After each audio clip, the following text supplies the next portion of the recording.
तो बच्चों, एक बार फिर से हम हिंदी व्याकरण में कारक इसका परिचय प्राप्त करेंगे। तो कक्षा 10वीं में हमको कारक है और उसके भेद है। तो आपने कारक के बारे में सुना होगा, परीक्षा में कारक पर भी प्रश्न पूछे जाएंगे। तो सब तैयार है? चलो ठीक है।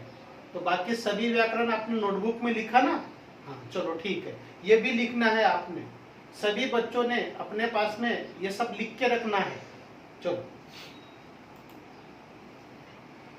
ध्यान में रखना है। सबसे पहले व्याकरण विभाग में प्रश्न 4, व्याकरण विभाग जो रहता है 4 का रहता है, मालूम है ना? पहले इसमें रहता है गद्य, दूसरे इसमें पद्य, तीसरे में पूरक पठन और चौथे में व्याकरण और 5वें में रचना विभाग। तो 7वां नंबर का जो प्रश्न आता है वो है कारक से संबंधित आता है। उस पर 1 अंक का प्रश्न पूछा जाता है। 1 अंक के लिए हमको कारक समझना अत्यंत आवश्यक है। ठीक है? हाँ, चलो देखेंगे कारक के बारे में।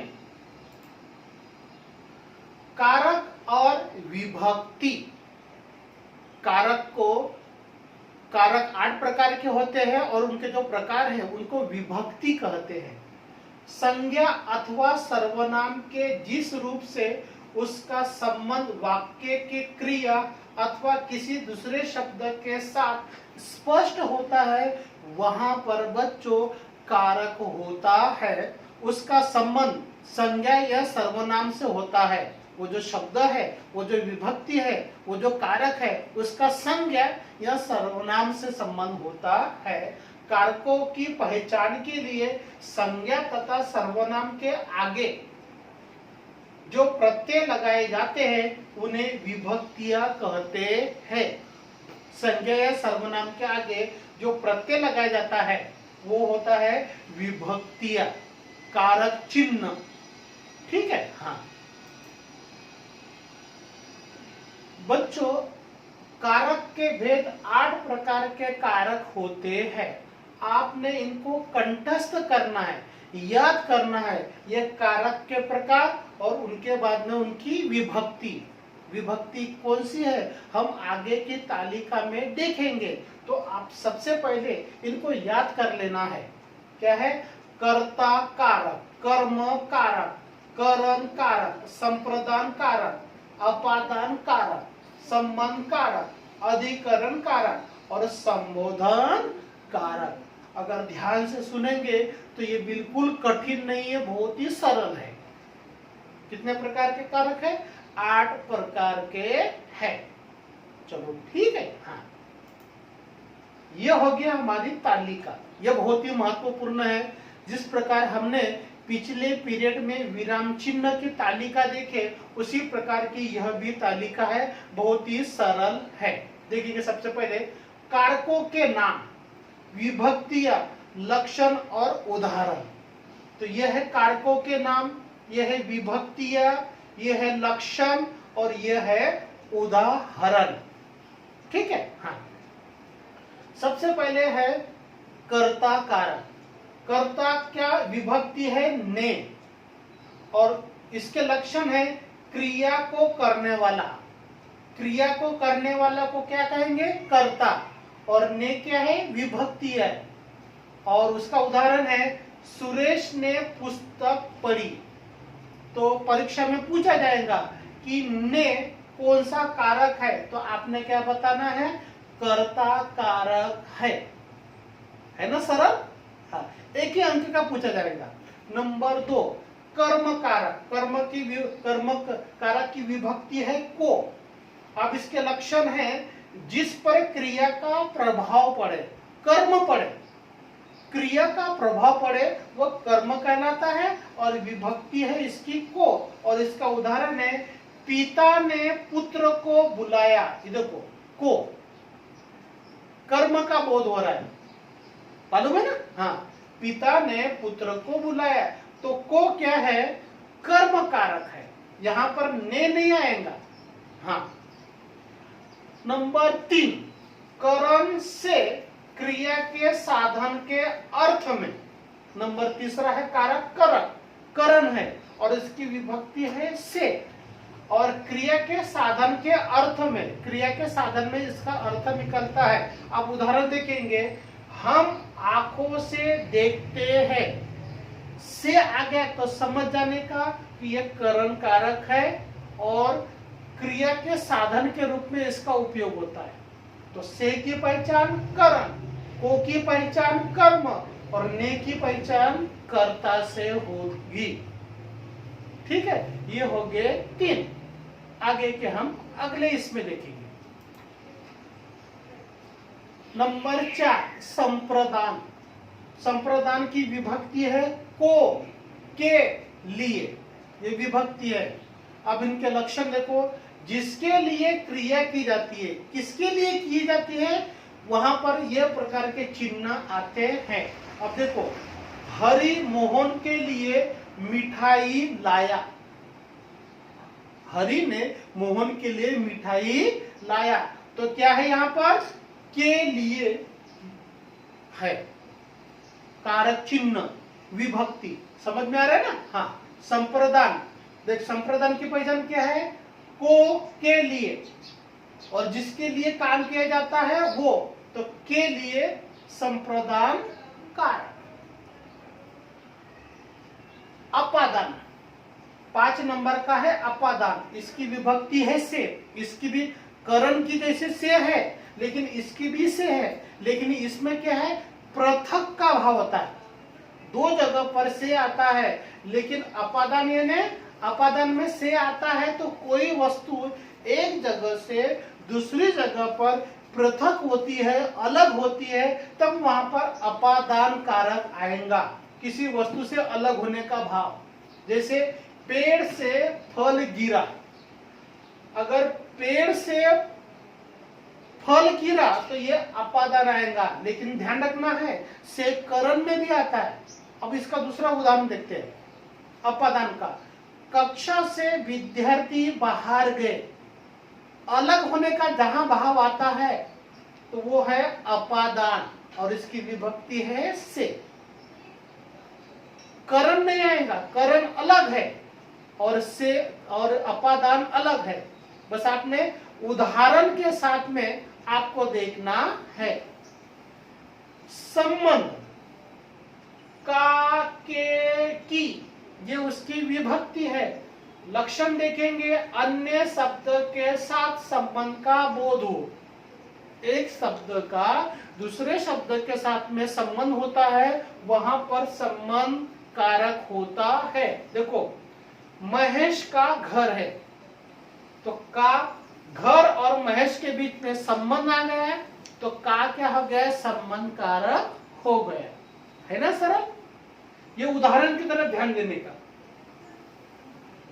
परीक्षा में सिर्फ यही पूछा जाता है कि वाक्य में से कौन सा कारक है, पहचान कर उसका प्रकार लिखो। पहचानने के लिए आधा अंक और प्रकार के लिए आधा अंक, 1 अंक का होता है। ठीक है, हाँ आगे देखेंगे। अधिकरण में करण अलग है और अधिकरण अलग है। अधिकरण में है में और पर।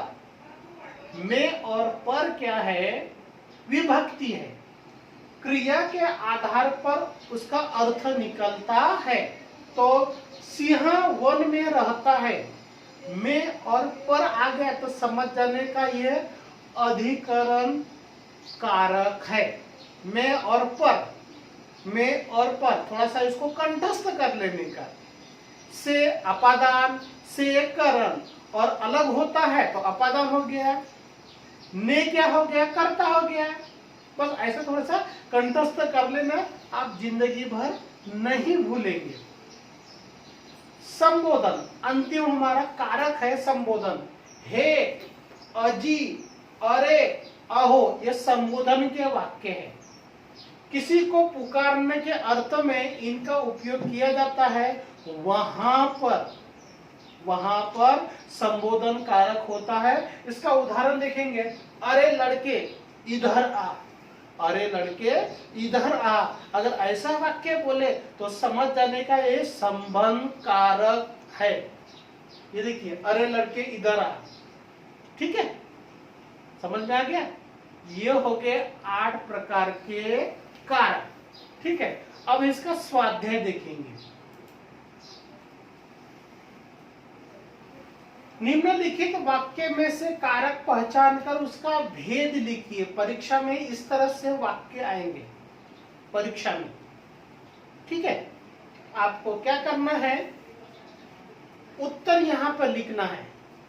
तो कौन सा है, देखो, घरवाली को मरे 4 साल हो गए। तो कौन सा हो सकता है यहां पर, सोचो, कारक चिन्ह कौन सा है?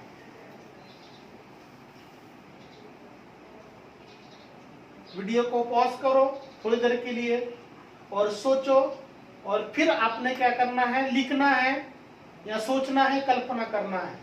तो कौन सा हो सकता है उसको वो भी बताना है, और प्रकार कौन सा है वो भी बताना है। तो सोच लिए, चलो देखेंगे आगे। को हो गया कारक और ये हो गया कर्म कारक, है ना सरल? हाँ। दूसरा, आसमान में काले धुंधिया बादलों में खामोश में अधिकरण कारक घमासान मचा था। अब कौन सा हो सकता है? हाँ देखो आगे, सोच लिया? हाँ देखो आगे।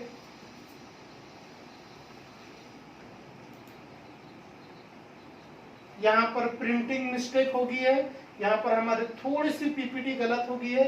ये में अधिकरण पहले ही आ गया है, यहाँ खामोश घमासान मचा था, ये वाक्य नहीं चाहिए, ये डबल वाक्य हो गया है, इसी में उत्तर आ गया है। तो में और पर अधिकरण कारक हो गया है। ये वाक्य को थोड़ा सा दुरुस्त कर लेने का, अपने को सिर्फ पहचानना है। में और पर अधिकरण कारक में आते हैं। नंबर 3, आकाश बादलों से पटा हुआ था। ऐसे अलग अलग भाग हुए थे, बहुत ही सरल है।